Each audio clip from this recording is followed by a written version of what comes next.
we are very religious. And if this were to be a church service, we first say, let's cast the devil away. And the devil is asleep after a heavy meal. It's really nice to be here. It's nice to be part of this session. And we have 7 women on the rostrum. I count myself as a woman because I grew up among 6 sisters. And I have a mother, I have a wife, I have 2 daughters. You can see that the wealth of my family, the custodian, are women. And all the issues we've talked about today, or since yesterday, we are talking about 50% of God's work. Just like what presenter said in the morning. God created Adam and he created Eve. There are a lot of things that have been set for us. But along the line, we derailed. We have 6 panelists. We have to do business unusual. The panelists will introduce themselves. You all have 5 minutes to say something about the issues that has to do with your work, about your opinion, about issues that has to do with science, with development, with progress of our life. It seems I'm talking too much. Let me start from Professor Babalola from Nigeria. You can talk from there. Just a brief. Who are you? Why are you here? How did you get to this level in life? Thank you very much. Good afternoon. I wasn't supposed to be here, but I was co-opted a few minutes ago to replace someone who is not here. My name is Chinedum Peace Babalola. I'm a pharmacist and a professor of pharmaceutical chemistry and pharmacokinetics, University of Ibadan. But currently the Vice Chancellor of Queensland University, Abeokuta, a private university. I'm here because I'm a fellow of Nigerian Academy of Science, and I'm interested in women empowerment. I thank God that I have been empowered by my parents who were educated. So I'm like on my father's side, the 2nd generation, on my mother's side, the 3rd generation. And so in my family, education is no joke. However, be that as it may, from the 2nd generation, we have professors, PhDs. My father is a PhD holder. But in my own generation, only 2 of us took into academics, and the 2 of us are women. And one is late already. So the rest are all well educated, but doing well in their fields. And I must give credit to my mother, a teacher, and a head teacher who had 0 tolerance for failure. So the fear of failure was beginning of wisdom. And she made sure we were all trained. 4 girls, 1 boy. Even my father in his generation, 1 boy, 4 girls, all of them were educated. So my parents, especially my mother, played a significant role and put in me that ability to do my best. That's one thing she did, because there was no room for failure. And then for achievements, I never set out to be, the first this, the first that. But I think there's that driving me to excel in whatever I'm doing. And by the time I look back, they'll say, oh, she's the first this, she's the first that, she's the first that. And in pharmacy school, I was at least each time the first 2 or 3.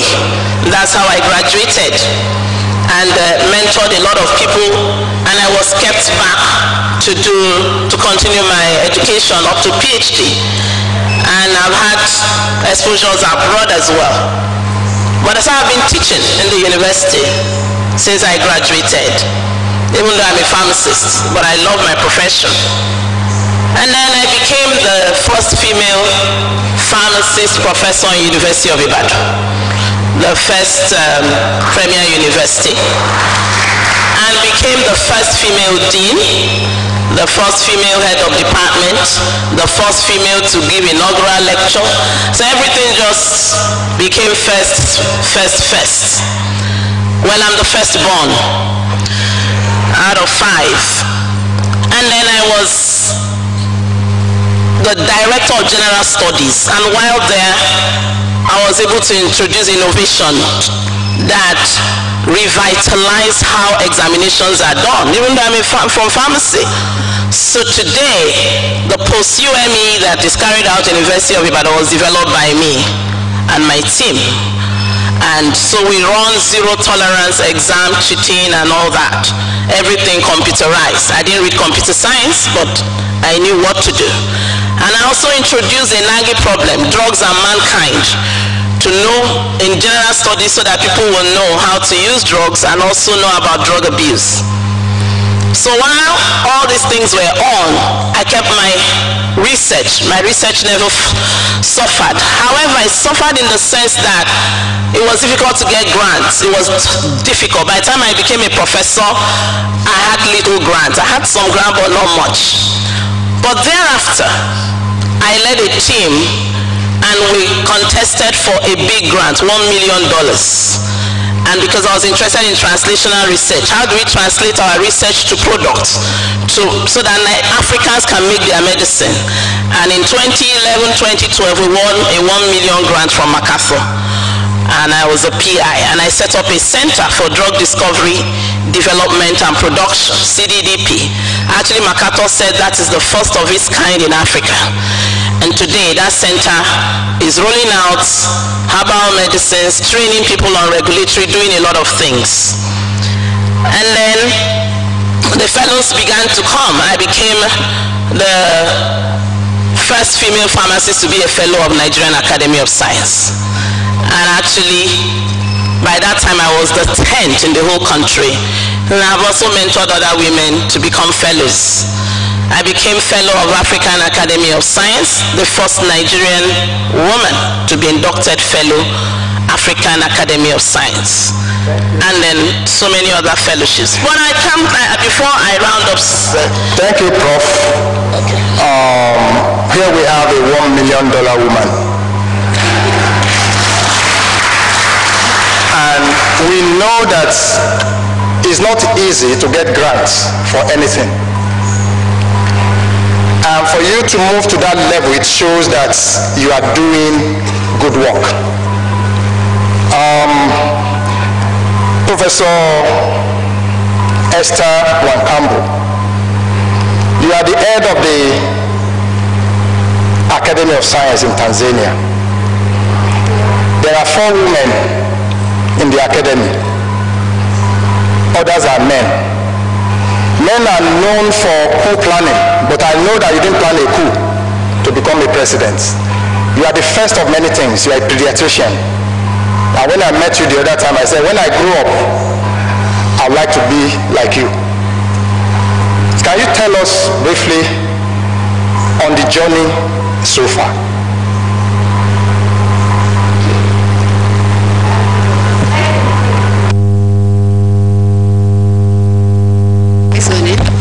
Okay, thank you very much, Chair. This is not on. Hello?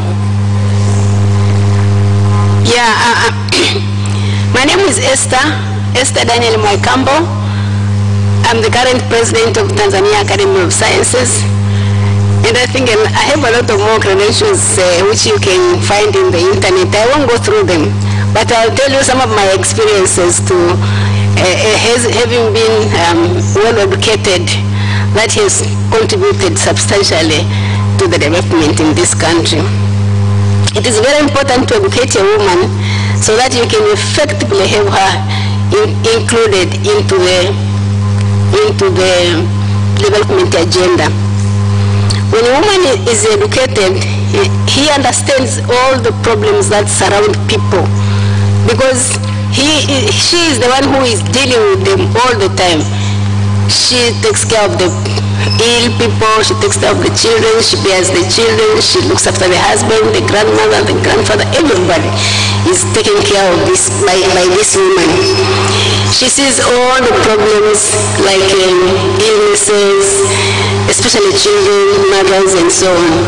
So when you educate them, they will be able to prevent these conditions, for example. Since women are responsible for all these things, then they are the ones who feel the pinch. So you educate them and you see how best they can make, due to the fact that they are very much concerned with the things they see every day, the problems, the challenges, and so on. And I will base my discussion on my own experience.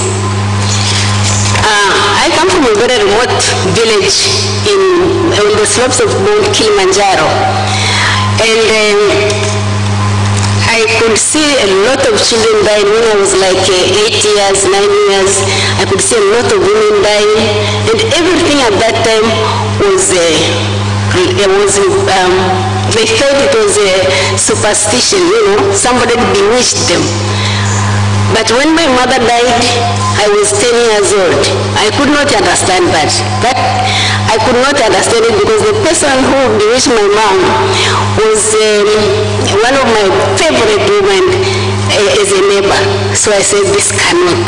There's something wrong about this. So I decided when I was 8 years old, I said, when I grow up, I must know why my mother died.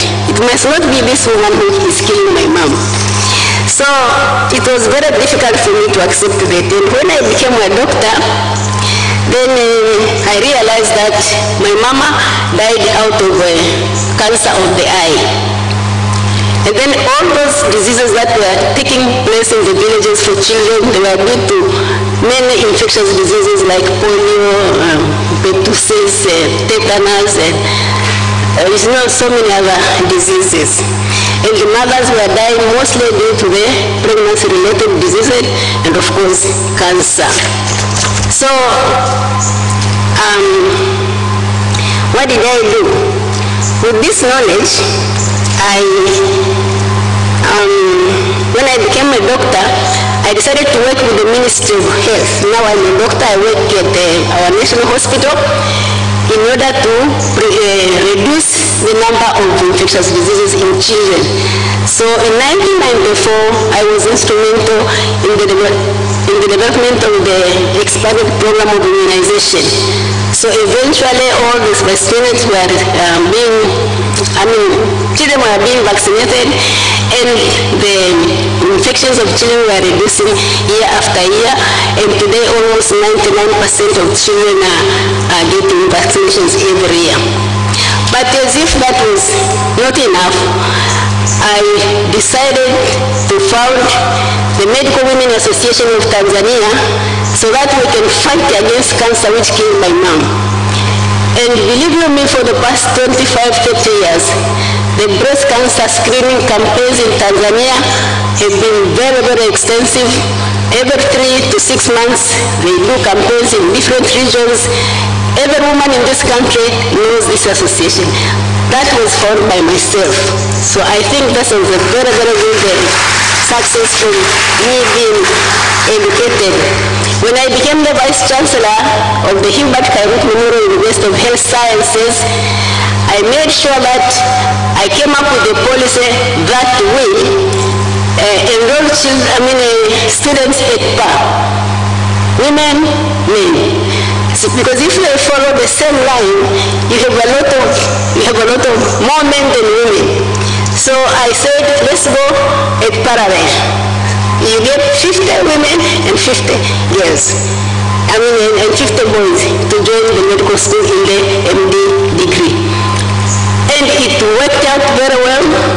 And nowadays, Kairuk University is one of the universities in Tanzania that has got a very, very good representation of women in that program. So I think with many, many other things that I've done, I happen to have been given many awards, including the Martin Luther King Jr. Major for Junior Drugs Major for Justice Award because of the safe sex of developing women and children in this country. Thank you very much. Thank you so much.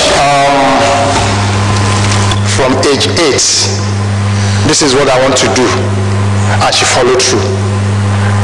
We'll go to the south of Africa.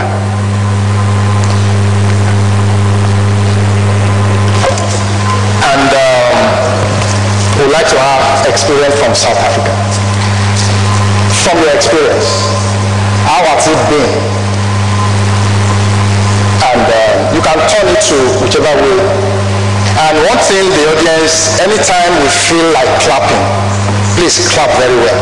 Not just one clap, 2 claps, several ones, because we have amazing people here. And we are all going to learn. We'll soon get to the area where they clone themselves, so that we can learn on how they clone themselves and take it back home. From South Africa, can we have your perspective? We have Lucien Diab from South Africa. Thank you very much, Mr. Chair. So I'm the Executive Officer of the Academy of Science of South Africa, and I have to confess I didn't read my instructions very well, and you have got a diplomatic chair because he said I can turn this any way I wish. I'm reluctant to kind of give my history and where I come from and what I've done, but I will try to link it with what I'm going to say, the message I'm going to give. When I was at school many, many years ago, there were really only 3 options for a girl in terms of a career. It was teaching, nursing, or typing. If you were clever, you went or did well, you went into teaching, and if you didn't do so well, then you became a typist.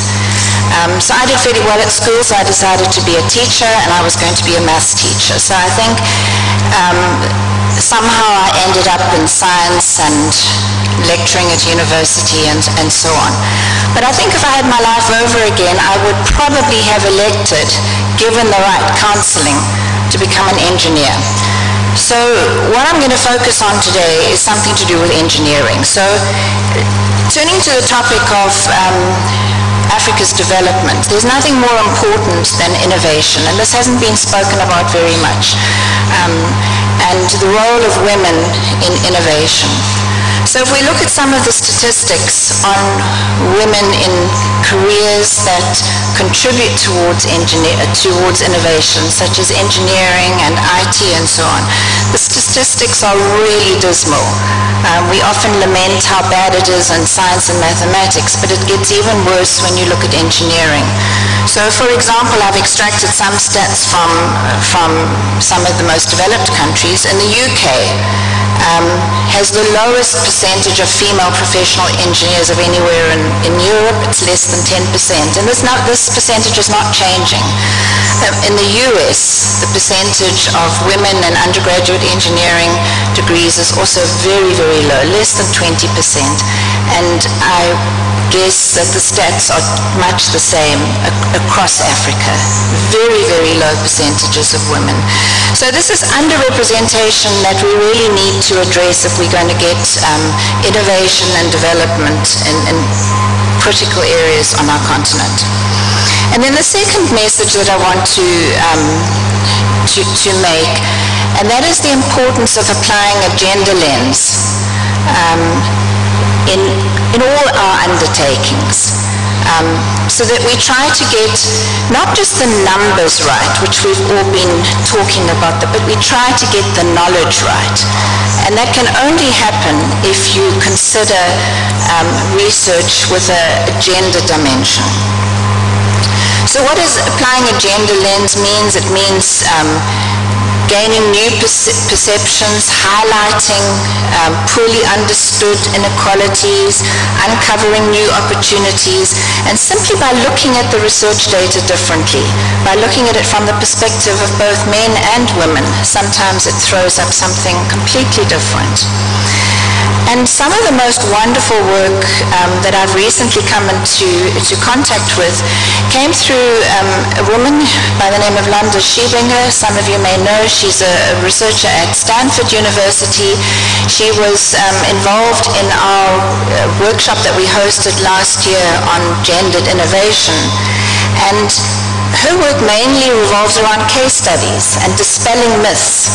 So probably most of you are aware of all the research that's been done on safety belts. That safety belts were developed for men, by men, for men, and that they don't suit women, particularly when they're pregnant. But some of the more recent case studies that she's alluded to have related to the health aspect. Osteoporosis, for example, has always been thought of as a women's disease, postmenopausal disease. But recent research, when you apply the gender lens, shows that this is not true. So many more case studies. And I could go on. And I think perhaps one of the most important things for us to think of going forward as we move into the era of the fourth industrial revolution and artificial intelligence, that very likely the gaps between women and men are going to be exacerbated, because machines learn according to the data that's been fed in, and very often the data that are fed into machines for them to learn have a bias to them. So it's something we really need to be very, very cognizant of as we move forward. Thanks so much for that brief. I met someone a few minutes ago and I said, "Oh, are you from Nigeria? Are you Nigerian?" And the name Fabian, Flora Fabian. And in our discussion, she said, "And this and that and that, and you are a woman and a mother." She said, "Yes." I said, "Okay, that is good. Can we hear from you, from Tanzania?" Thank you very much. I'm going to talk briefly, not so much on myself, but on the value of educating and including women in Africa's development agenda. I'm Flora Fabian.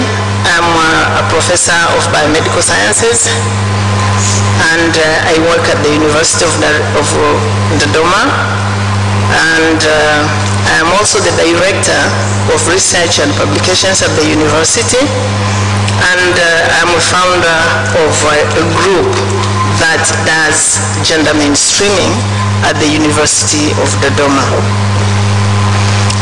Well, I'm glad that my father, all those years, treated girls and boys equally, and we are 5 girls and 3 boys, and fortunately I'm the only one who has come to this level, becoming a professor.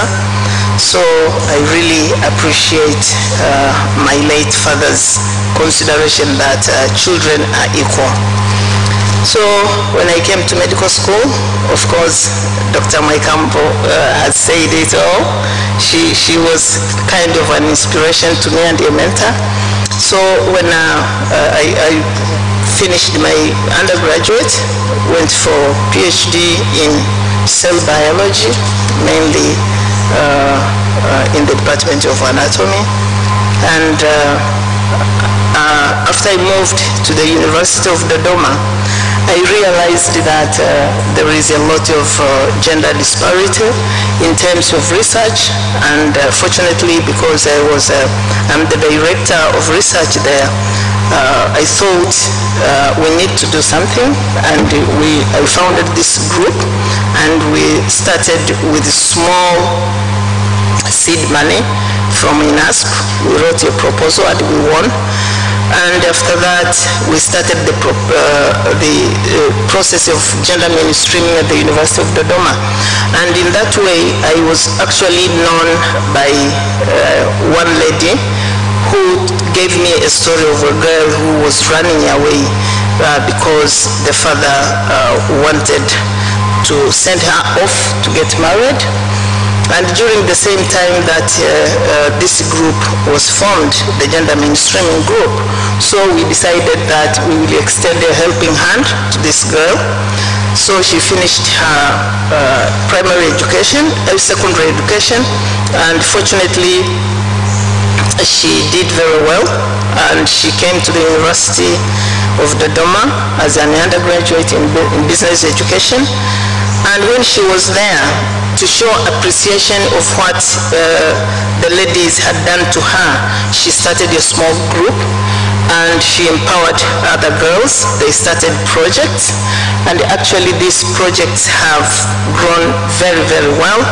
And we also mentored her to go to the community, and they are now helping girls and community in small business, and this business of keeping goat and also gardening, and the group has really changed a lot, and they have been also able to help other girls. So that was a kind of a relief to us, because we helped her, but she realized that she was going to help others and change the lives of other girls in the community. At the university, through gender mainstreaming, we also have managed to create a fund where we act as mentors and encourage young academicians to develop funding proposals, which is now being funded by the University of Dodoma. And we have seen a change in the past 3 years that many women now have actually increased their volume of publication. They are getting promotion, and therefore an opportunity for them to become university leaders. Thank you very much for the brief. We'll quickly go to Senegal, and I know you had some experience in government, and looking at your experience, looking at your role at the Academy of Science and Technology of Senegal, Professor Gassama, can you perhaps look at what has been said by others, and looking at from your experience, how does it fit into some of the area of experiences that has been talked about? Thank you, Mr. Chair. First of all, I would like to apologize. We have excellent translation, simultaneous translation, so I feel more comfortable if I speak in French. Okay. So, if you don't mind, I want to continue in French. Okay, I'll move close to you also. I don't speak French today. So you have to fit. So thank you for this question. Je voudrais tout d'abord me féliciter de cette excellente initiative du Nasac, de l'Académie de France, l'IAP et tous les partenaires qui ont permis donc cet échange très fructueux. Échange d'idées, échange de pratiques, échange de politique. Et je pense que c'est un moment fort dans l'agenda des femmes africaines. Je suis d'autant plus convaincue de l'importance de cette réunion lorsque je vois toutes les interventions très haut niveau qui ont émergé dans cette salle. Et je pense que c'est quelque chose d'absolument fantastique sur lequel nous devons bâtir des stratégies qui permettent à développer ou bien réduire ce gain de gamme.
economy, medicine, and this is thanks to our mother with her rigor. She educated us and she asked us to always move forward, and this helped us a lot in order to arrive or maybe to reach where we are. Basic education, especially from your mom, is very, very important. Educated family means that the children are also going to be educated. But I should also tell you that I fundamentally believe that if we educate girls, if we train women, if we afford them the factors of production that are going to allow them to perform, we can witness a positive transformation of Africa through a sustainable development, through solidarity development, through equitable development. What we have seen is that women are coming together. They do not work in silos, and this solidarity is what should be the force for development of women in Africa. Education, science education is fundamental. It is fundamental because it opens many opportunities. It frees women from these prisons where we have put them. It liberates them from these social functions that they occupy today, as she said. These professors, these nurses, the midwives. I am not against these functions or these roles they use, but women have some creativity, they have some mental capacities that we have to exploit in a different way. So I think this is where I'm going to stop my intervention. I think if you have other issues, maybe we could discuss them later on. Thank you. She mentioned two critical issues. Education is very important. Then the impact of politics has been a challenge to all of us. My fellow brother and woman in the mix, can you pick from that point in terms of what has been your experience looking at the success story that you've observed, looking at the challenges that you've observed? How do we move from here?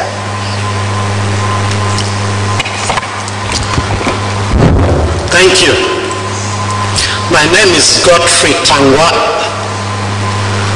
I come from Nzonshwai, Shisong village on the grassy highlands of Bamenda. I'm basically a villager in my mindset, my thinking, and my attitudes. In spite of having had a Western type of education, having matriculated 3 times and graduated 3 times progressively from the University of Nigeria, Nsukka, the University of Ife in Ile-Ife, and the University of Ibadan in Ibadan, where I ended up with a Doctor of Philosophy in philosophy.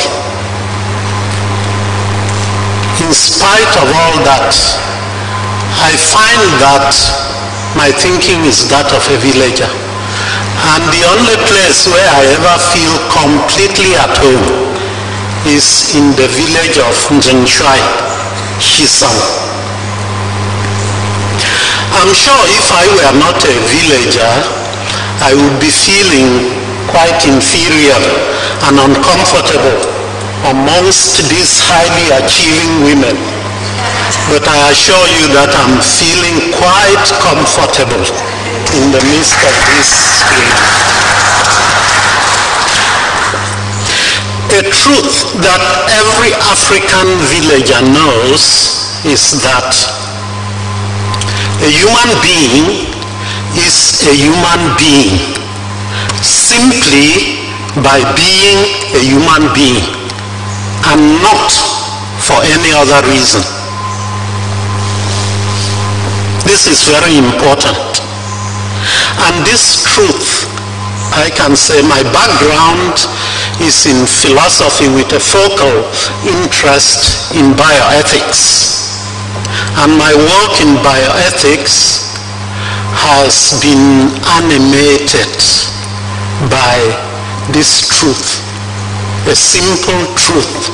A human being is a human being simply by being a human being and not for any other reason.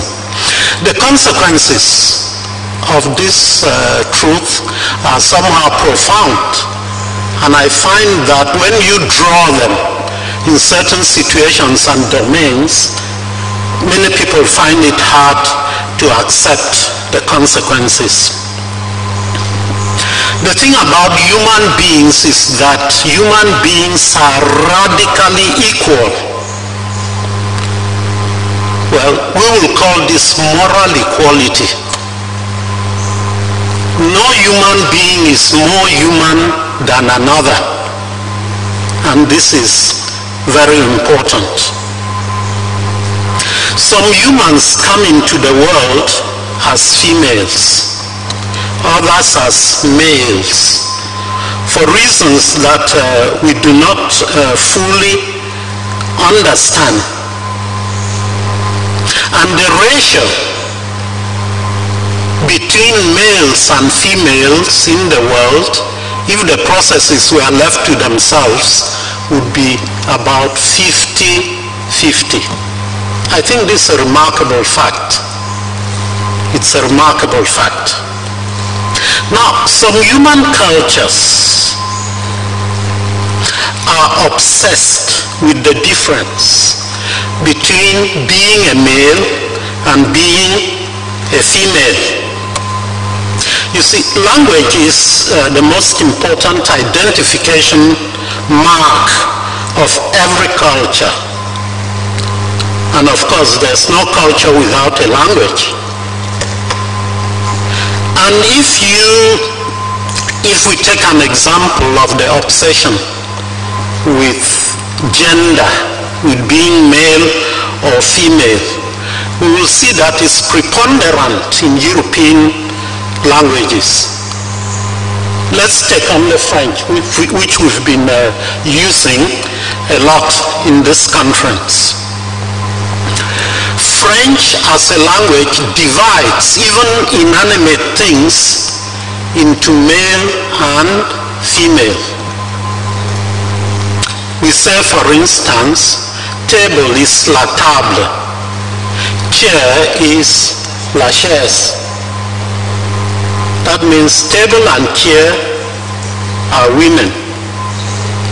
But the book, le livre, is masculine. The livre is masculine. So the man, he sits on the chair and table and he reads the livre. He sits on the women to read the book.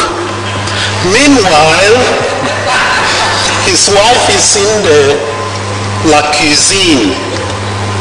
That's feminine. Okay. The wife is in la cuisine.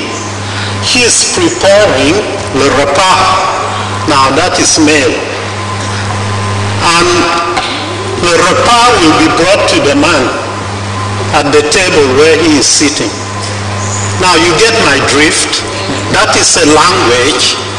It is obsessed with gender to the point of dividing even inanimate things into male and female. Thank you so much. Thank you so much. Now, this is getting very interesting, sir. The obsession with gender. We are running out of time. We're about 50 minutes. I mean, 50% of the time has gone. So I'll start from you. You've talked about some fundamental issues. And this fundamental issue, talking about inanimate objects as male, female, and all the other things, is there a way out for us to advance as humans? I'll start from you. You didn't let me draw the consequences of what I gave as examples. Yeah, you are trying to draw me to think along your path. Okay, so let me draw my consequences. Yeah, if you have a question about what I've been saying, I would be very happy to answer it. Okay, so you have 1 minute. What I wanted the attention, in fact, what I proposed to do was to say that the emancipation and empowerment of African women have solid foundations in traditional culture to build on. Now, okay, it was proposed that I should take part in this talk show. I don't like shows, but I like talk. Okay, so, and one of my problems with the Women's Days, especially as it comes out in certain countries, is that it has become just a show, which I don't think is a good thing for where we want to go. Now, what I wanted to say about traditional Africa, African villages, and what we are doing here, we've been having a very elite discussion. We need to go back to the roots. And I can put it in a parable. You see, Nigerians, the Yoruba people of Nigeria, they have a saying that people very often go as far as Sokoto in search of something that they have in their Sokoto. The Sokoto is your trouser pocket. You travel all the way to Sokoto looking for something which all the while is in your trouser pocket. And I think that that is a metaphor we need to take seriously if we are really talking about empowerment and development in a serious manner, and not just making shows, a show once every year. In my own country, Women's Day has become a matter about the fabric, the wrapper that is provided. And some economically very smart people have introduced the idea of bringing out a new one every year. So it is that. And therefore I said that Africans, colonization has been an important factor in the life of Africans. Can we just stop it at that? Yeah, okay. The other panelists, to stop. Where do we go from here? From your experience, Professor Nkabo, how do we ensure that the generation after us, have better opportunities, than us? Because when we say generations after us, our children are generation after us. Our grandchildren are generation after us. And from your experience, how can we ensure that they have better opportunities? Not only as women, but even as men. Because there are a lot of things that we take for granted. As a young man that knows that he's going to get married, you should know about a woman's menstrual circulation, menstrual period. It's basic, so that you appreciate what the other party is going through or will go through. If the foundation of the edifice, Professor Nkabo. Yes.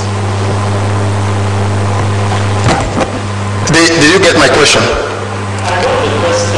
Look. Me? Yes, I wanted someone else too. Anyone on the panel?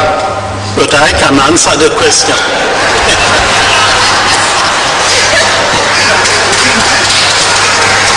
Can we have? If the edifice that we are building is built on faulty foundations, it will surely collapse on our children and our grandchildren if it doesn't collapse on us. So I'm tackling your question. Okay, we need to lay that foundation solidly, and then it will be able to carry us. Okay? If we use borrowed structures, a borrowed framework, we are following the thinking of others, which is not related to our day-to-day problems, to our existential challenges. It will surely not be able to carry us anywhere in the future. Yeah, thank you, sir. Rosen, you mentioned education as being fundamental. Can you expatiate briefly on that? 1 minute. I can, but can I first of all just make a comment about the question you posed? Okay, go on. So one of the things I think that we really need to get right, how to make things better for the young people, we need to get the messaging right. It strikes me that we're not getting new messages out about the importance of gender. It's the same messaging that's coming up over and over again, and I think there needs to be a paradigm shift in the messages that we convey. And I just wonder if there isn't an opportunity to see gender as part of the whole diversity question, that it's diversity that's important. It's not just gender, it's diversity in terms of urban, rural, diversity in terms of race, geographic origin, etc. And if gender can become part of that diversity messaging, I think more people would buy into it, because I see many, many women who are reluctant to support the women programs and opportunities because I think women should make it on their own. You know, that same old message that many, many senior women have.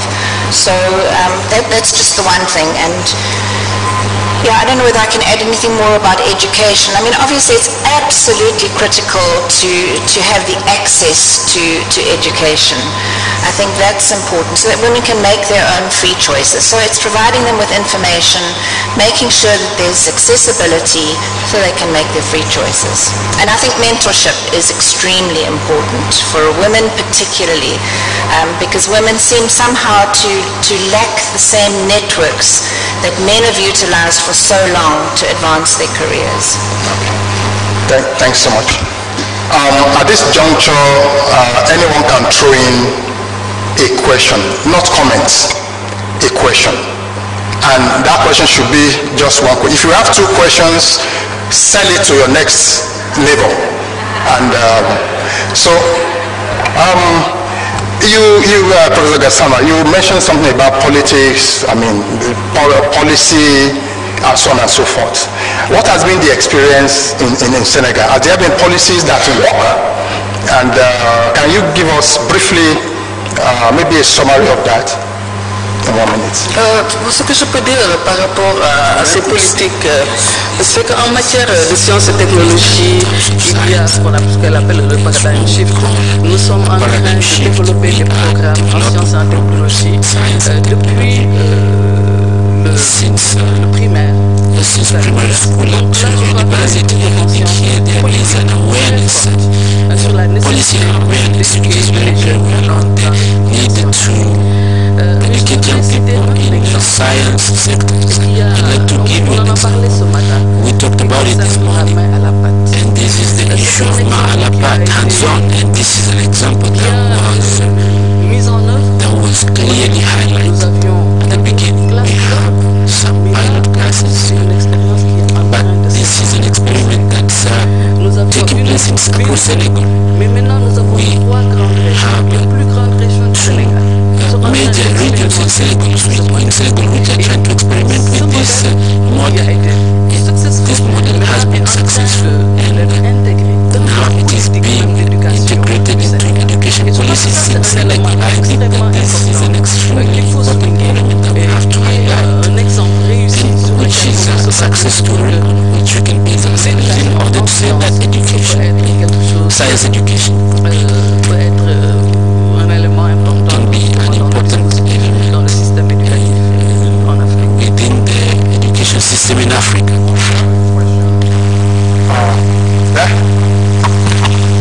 Thank you. Can you introduce yourself? Yes, Professor McGlade from the Masai Mara University, formerly the UN Chief Scientist. I would like to press the panel because each one of you had a fantastic parent, or two parents. It was great. But I see more and more that the emphasis is going sort of up the education stream, and I keep thinking nobody's addressing the beginning, the early childhood development, where you have an opportunity, because we have so many women who never went to school. They don't even know what it's like to go to school, so they can't provide the home environment for a child who comes back from school to do their homework. They don't even know how to use a toilet. So I'm just wondering, in this whole conversation, is anyone going to tackle the early childhood development stage before we get, sort of too-tracked into the high end? Because we saw the film, how you can even teach science at the very, very earliest stages. So I'm just curious if any of you have had good experiences in the early childhood development back in the village before you even get to school. Thank you. Yeah, thanks so much. I love that question. Most of us we came from one village or the other. It's only when we went to the university, we go to the city, big city, university. You got a job in the city. But looking back, I think that's the question you ask. How was it at that little stage where you can't even make the decision by yourself? What has been the experience, Professor Babalola? Thank you very much. I would start from my grandparents. They didn't go to school on my father's side, and they had contact with missionaries.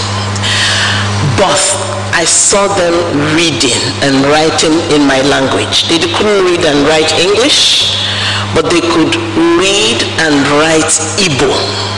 And they learned that at their later age in life. And it made them to send all their children they were the first family to send all their girls to school. They had 4 girls, 1 boy. My dad is the boy. And they send them to school. So today, I'm always craving. We have people, even in the cities, in the villages, who go to school, but they cannot read and write. So how can we have programs that can make them read and write? If they could succeed, I don't know how many years ago, so many, almost 80 years ago, how can we adopt such a thing so that people can read and write? Thank you. Can anyone build on that briefly? Yes.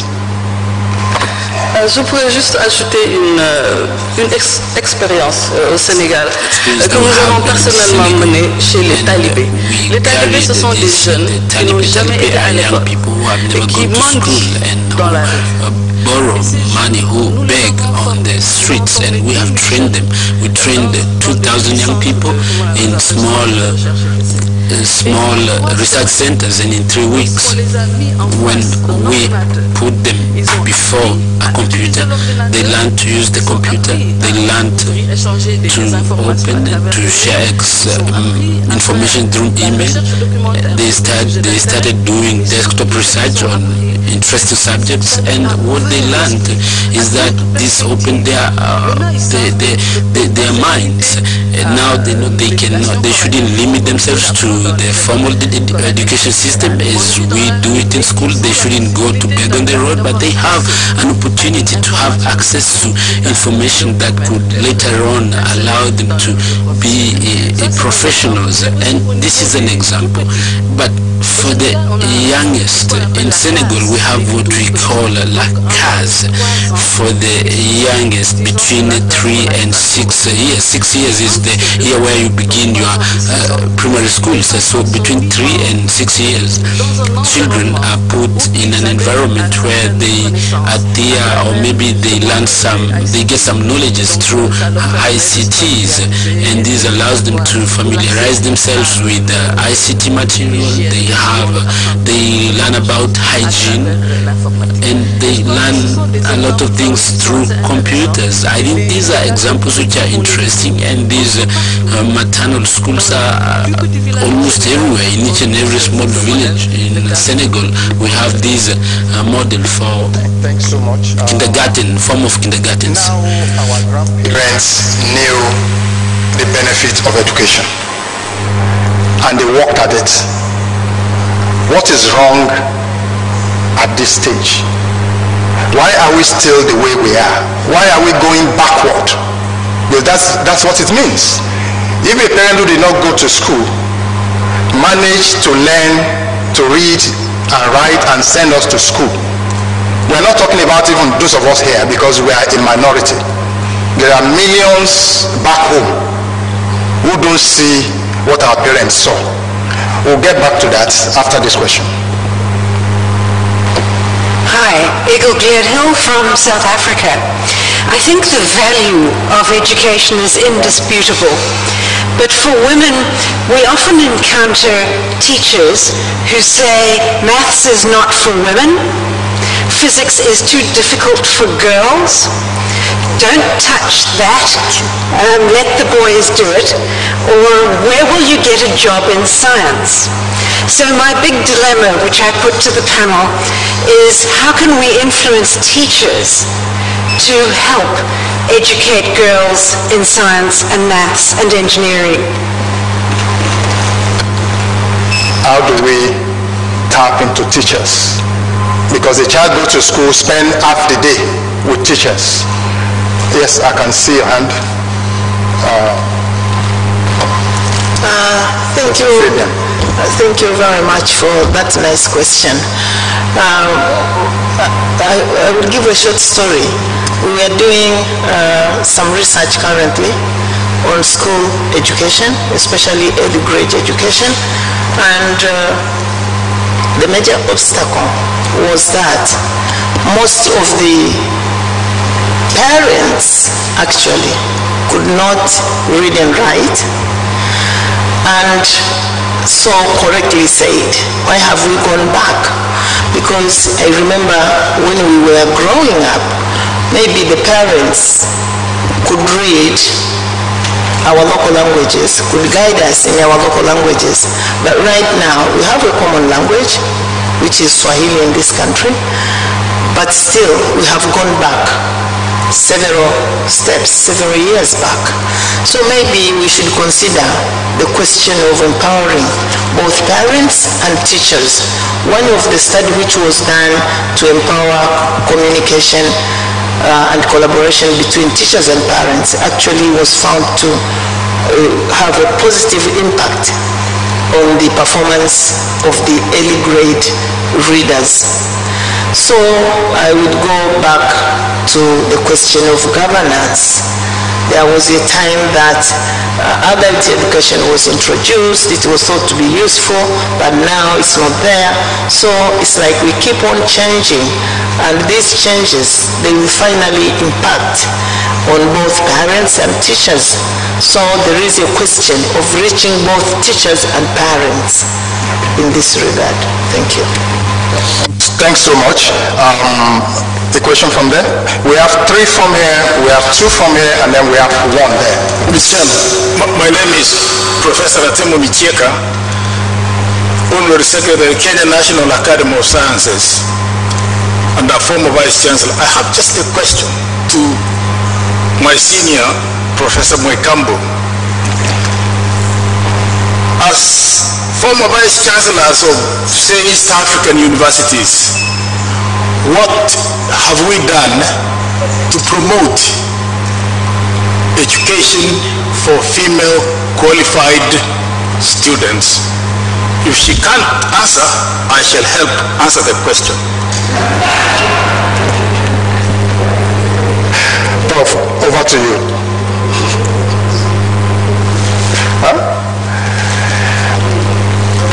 In terms of encouraging qualified female students, what has been the effort that has been put in place to encourage that progress? It's not just, for a woman, there are challenges. You may qualify and not the other thing and something happens. So what has been there, or what can we do to ensure that if you are qualified, nothing can stop you?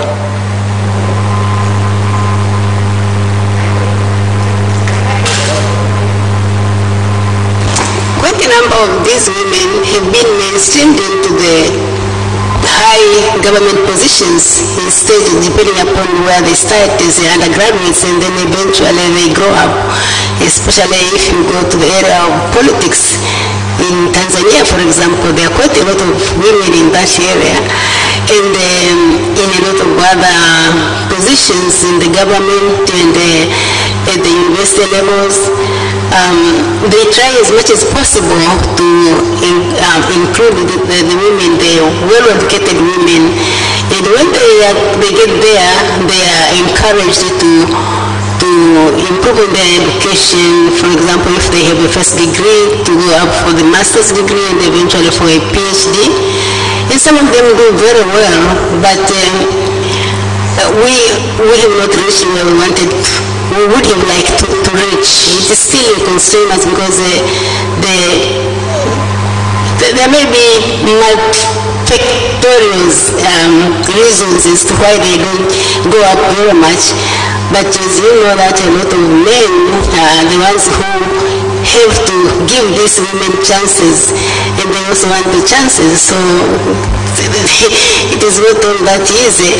But I must admit, since the past 15, 20 years, the number of women in decision-making positions in this country has gone up tremendously. That's what I can say. Yeah, second question from this side. Yes. Thank you very much. I have to speak a little bit awkwardly here, but my name is Connie Shemerewe. I'm from Uganda, and I'm a member of the Global Young Academy. I really like the panel that we have today, successful scientists and women, and one man or two men telling us how they got here. The thing, if you say so. The thing that I understand that we have to deal with basic issues such as access and things like these, but what I would have really liked to hear about, because these are all success stories, but besides these few success stories are very many women who did not make it for different reasons. Earlier on we heard about the leaking pipe in the engineering pipeline. And no wonder there are no mentors because so many women do drop out. I'm one of those. I started out as a civil engineer and I left the profession within 3 years. And I would just think that as we go, although we provide this access, how can we think about how to keep these ladies, these women in the profession, in the scientific profession? Because things like family obligations are real. We may brush over them, but they are real. The time lost in carrying and nursing a child, however much a man wants to help you, that's something that you have to do yourself. So from your own stories as you've gone, how do you think we can put more structural arrangements in place to keep these women there once they are granted access? Okay. Thanks so much. Okay, Professor Babalola, I can see your hand, and then Professor Burukabo. So Babalola first, and then after Burukabo, and then... Thank you very much. Thank you. To say that there are no challenges would be telling a lie. I believe in family, and in Africa we believe in families. We even want our children, our daughters to get married. And so I had the challenges. Being a woman, I lost 10 years in my career. I had a plan to have my PhD at 25. I had it at 35. I had a plan to become a professor at 35. I got it almost 10 years after. So There are challenges because once you get married, you're having children. So my PhD, I had 2 children. I had to defer. It took so long. It was frustrating. At the last minute, I wanted to give up. I said, I'm no longer doing it. That I'm not going to do it anymore. It just took a little push. I would have dropped out. So there's a lot of challenges. There are many challenges, and I'm suggesting that we should allow women to be able to get away from work and come back whenever they are ready. We cannot throw away our culture. We are family people in Africa. We should be able to be given time to get away, even if it is 3-4 years. Maybe you had a job in the university or somewhere and still come back. We don't have that situation like in my country. You can't break.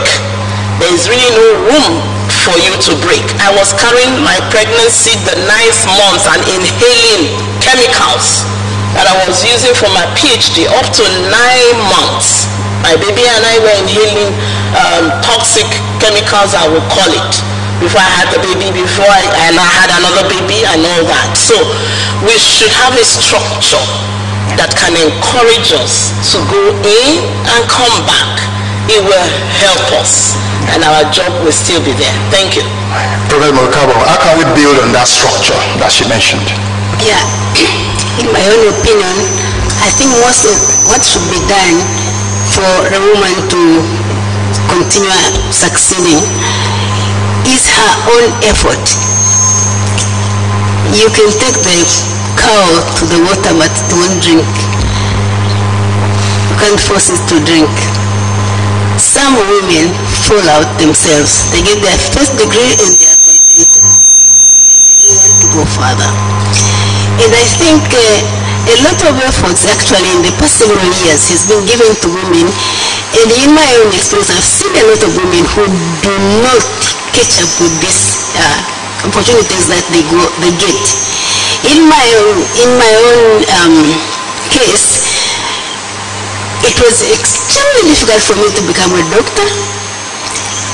Very, very difficult to become a professor. But I can assure you, I worked day and night, committedly, never sleep until I become a professor. Nothing stopped me. My mother-in-law, my father-in-law, my husband, everybody was working against me, because at that time, the highest qualification for a woman is marriage. So if you have a husband, you are the most highly qualified as far as our culture is concerned. Yes, I abided to that, but I made it because it was my own effort to work on it, because I was exposed and I did it. I don't normally want to give this history because it was extremely difficult. I would cry and cry, but I would work. All the men were against my promotion. When I became a lecturer, it was difficult to become a professor. Never. Not this one. I made it, but through my efforts. Professor Shao is there, he knows about it.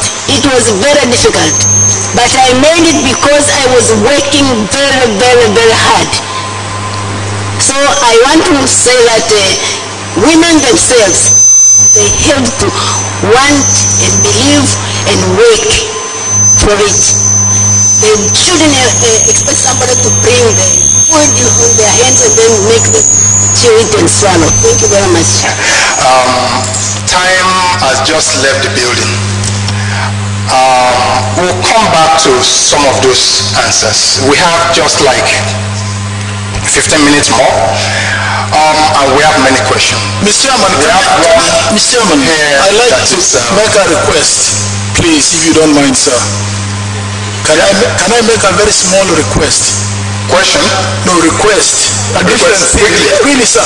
You know, really, some of us in here have had really long experience, and I do know some colleagues in here who even have been vice chancellors. I have been one, and I know a lot about East Africa and education in the University Council for East Africa, where I used to be a chairman of revitalization of the council after the community collapsed.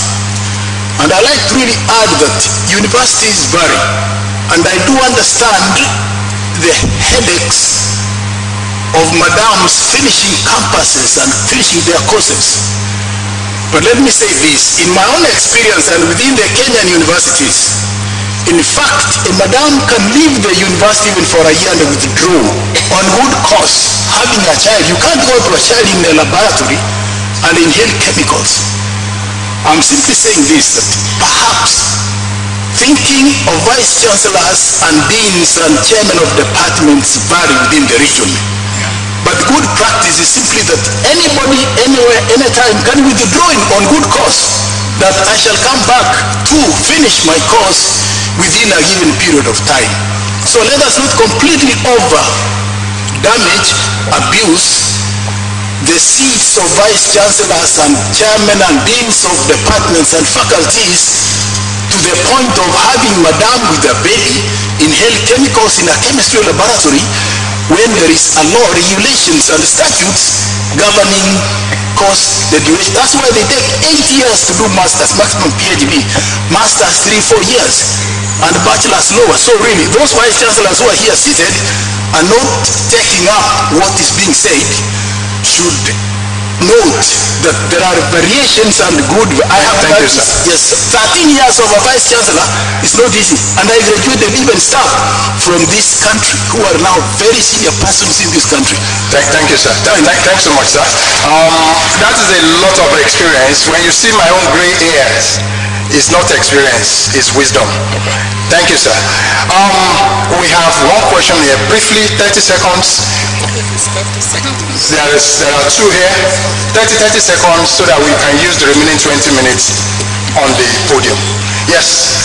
Thank you very much, and I'd like to congratulate the panelists for their contributions, which are very provoking. But I want to remind us here that there was African traditional education before Western education. And the African traditional education had values and addressed mind theories, which was demonstrated today, even though with examples from France, but which are issues and practices that our children engage in during early childhood. Mothers train their children how to toilet, teach them values. They've never been to school, but the African traditional education system did inculcate those values in them. And so we must start from there as we move on. I think my other preoccupation is that we don't even understand women.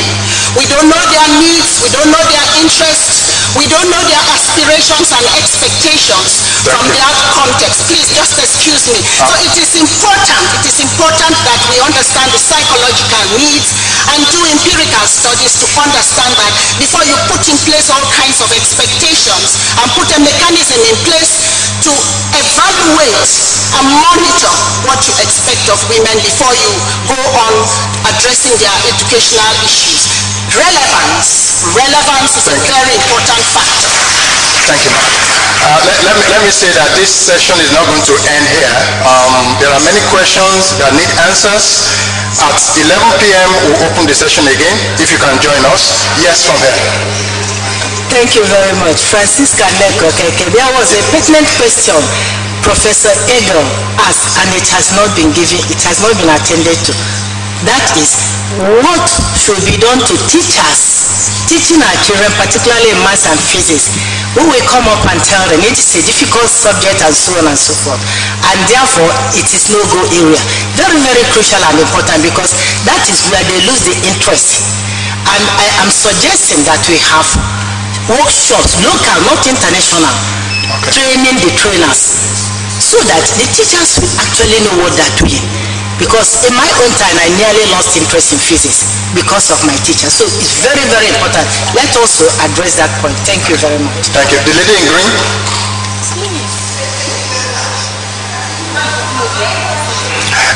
Please use the mic.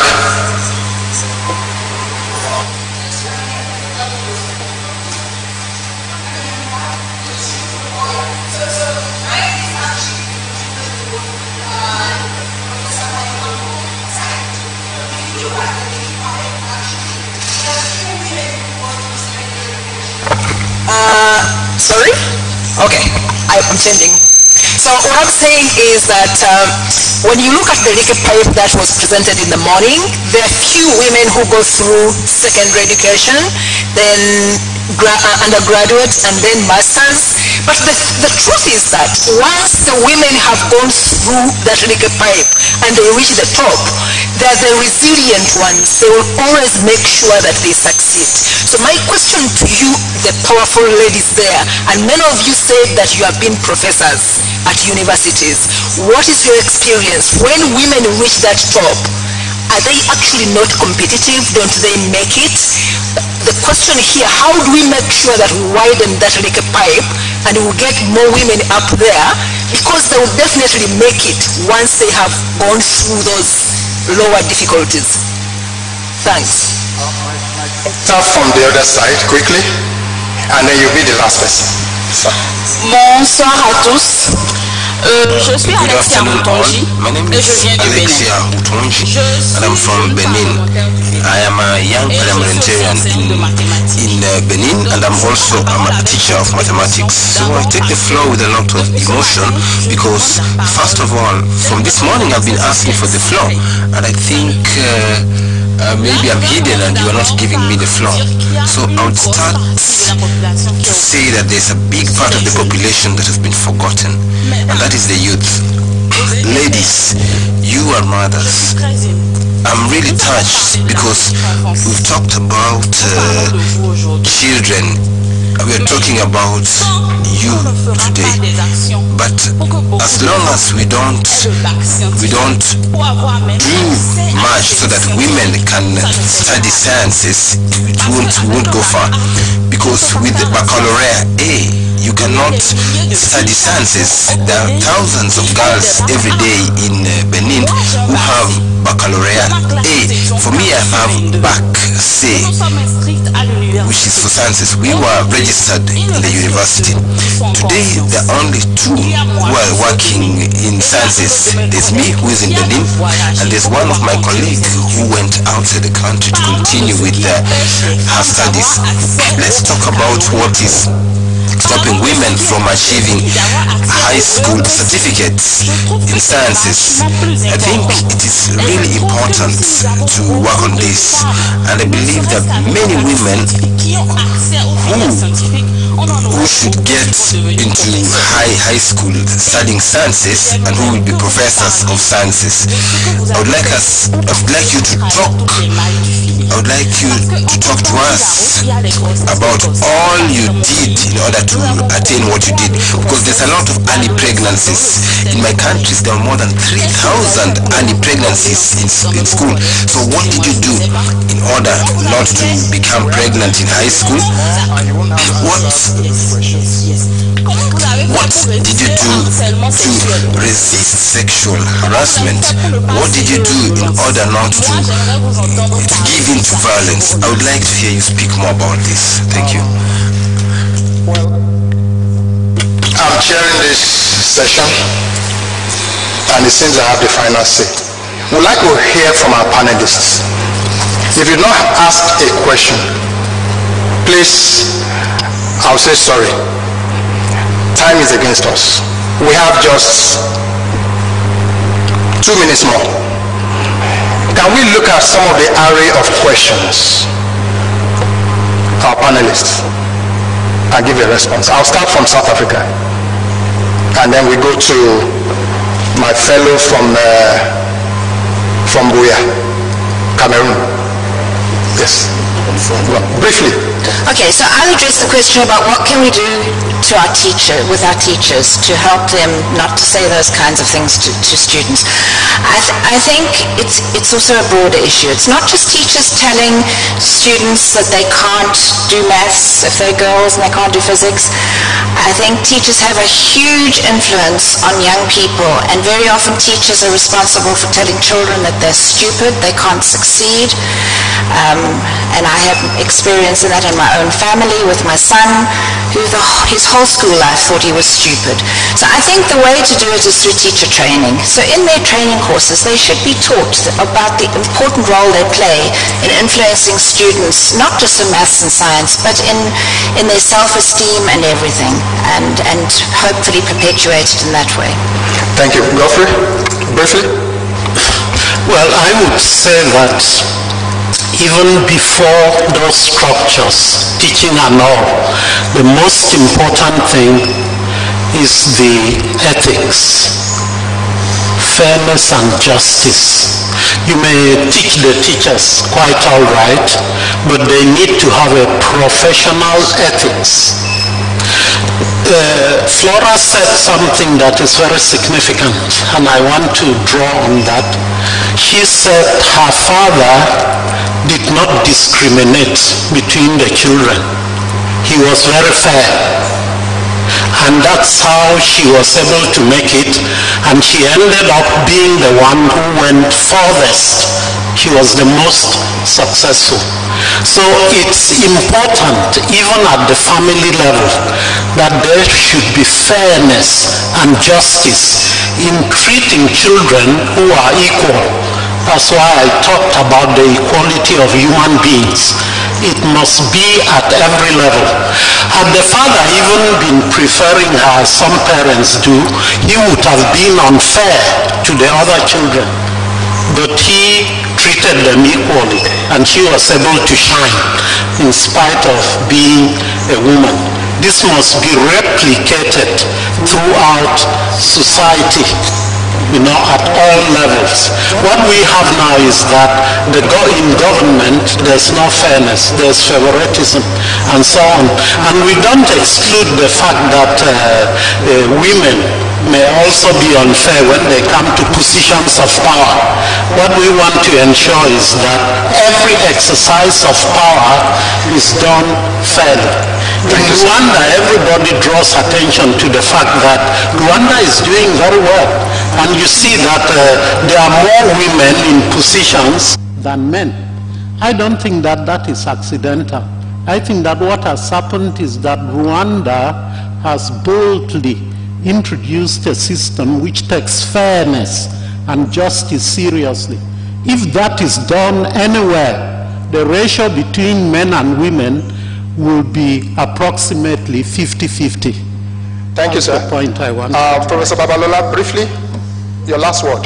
Thank you very much. I still feel that we need to strengthen the family, the African family, like we've been told today, so that we have behavioral change from the family, whether they're educated or not. My mother told me, if you know maths, you will know everything. The only thing she taught me was maths, nothing more.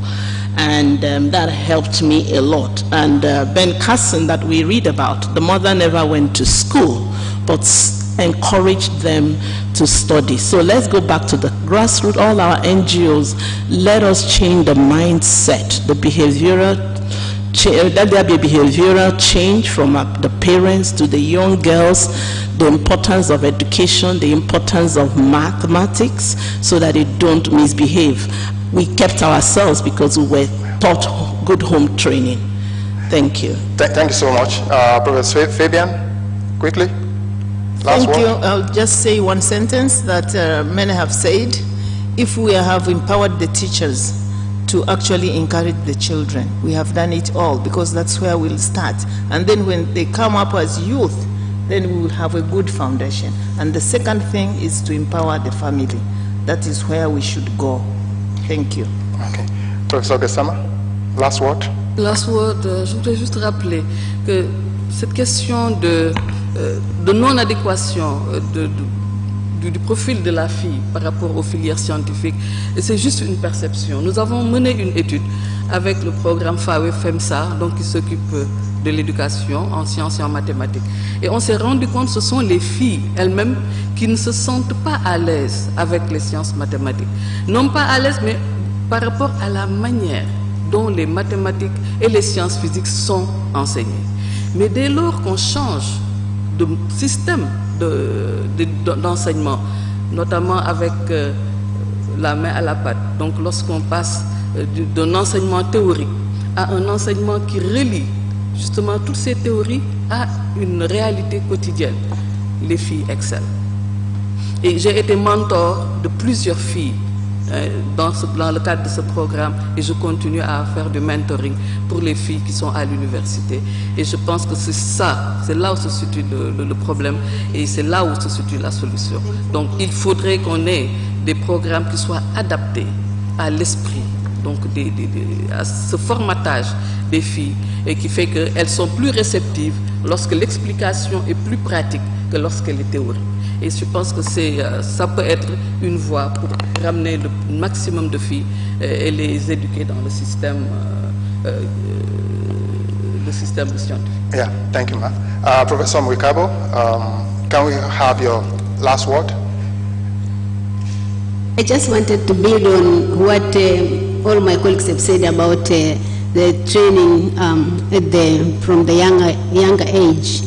I think the inquiry-based science learning, as has been presented this morning, is probably that should be the way, because as a pediatrician, you realize that children learn by handling things, not by hearing.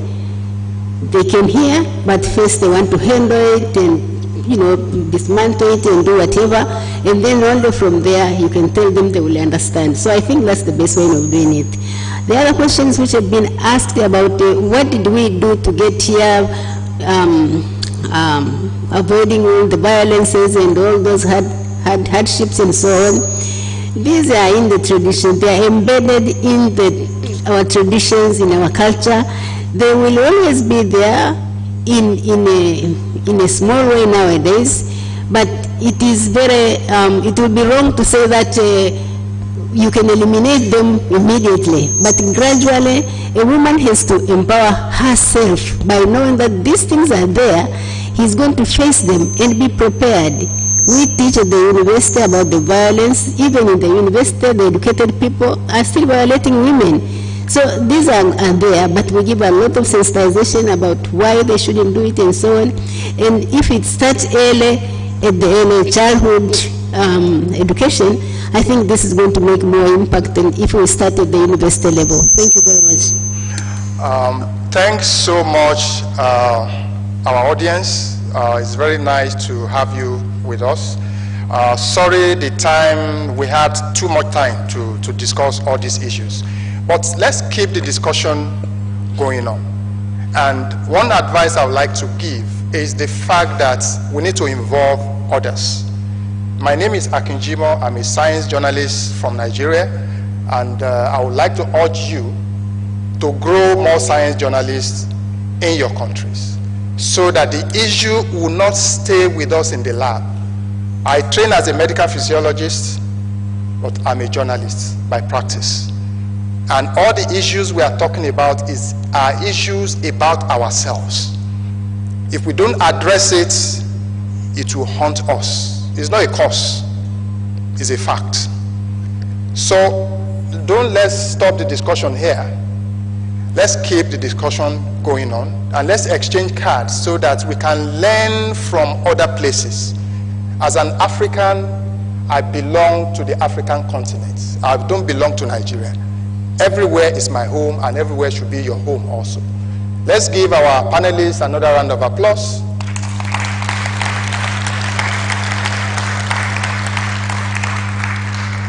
Thank you.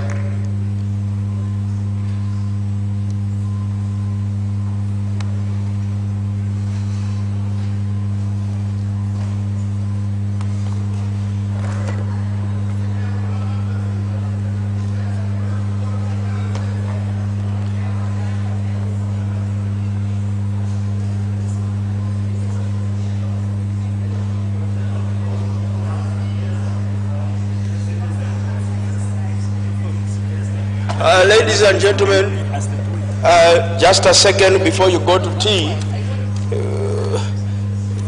the organizers have requested me to request you to stay behind for just a couple of minutes. They would like to do a small